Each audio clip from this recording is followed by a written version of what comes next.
bakiriye beza, bakiriye bacu,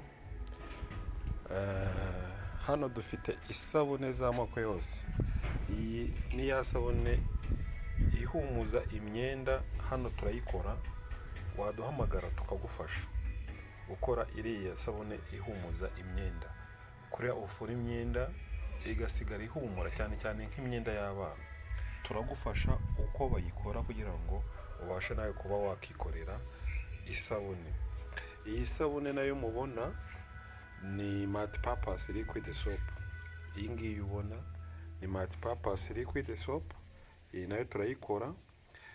Ukeneye ubufasha watubwira, tukaza tukakwegera, tukagusanga aho uri, haba mu rugo iwawe turagufasha, tukakwigisha ukabasha kwikorera isabune utavuye aho uri, ukabasha kwihangira imirimo, ukaba rwiyemezamirimo, ukabasha kwigirira urwawe ruganda rutunganya isabune. Hano rero tuguha amahugurwa ari mu byiciro bitandukanye, kuko nyuma yo kwiga n'ubundi tuguha seritifika y'uko wamaze kumenya gukora isabune. Iyi sabune rero ubu umaze kuyikora none nk'uko muyibona. Ntegereje ko nyipakinga nkayishyira mu majerekani no mu tubido. Murayibona iyi isabune nziza cyane, isabune ikora ibintu bitandukanye. Irafura, yoza ibyombo, yoza imodoka, yoza inzu, ibintu byose, ibyombo byose byo mu rugo.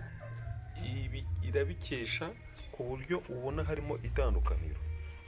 Rero ahangaha tuba twayikoranye ubuhanga bwo hejuru cyane, kuko ni nabyo twigiye. Nta mpamvu yo kubaha ibintu bituzuye. Hano rero nabwo iyi n'indi sabune ndimo mbereka, ariko sinzi niba twayita isabune. Iyi ngiyi iratandukanye ku bantu rero batunganya ibintu by'imisatsi, abantu bafite amasaro de coiffure. Iyi sabune tuyita shampoo. Iyi ni shampoo nziza cyane mu rwego rwa mbere.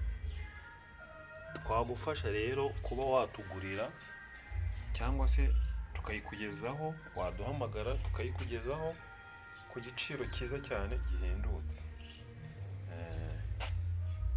Niyo iyi ngiyi nk'uko muyibona, iri mu mabido, twatangiye kuyipakinga. Ni isabune nziza cyane, umuntu wese wayikoreshejeho ntabwo yongera gukoresha indi sabune. Iyi sabune ikora mu bintu by'imisatsi twayibagejejeho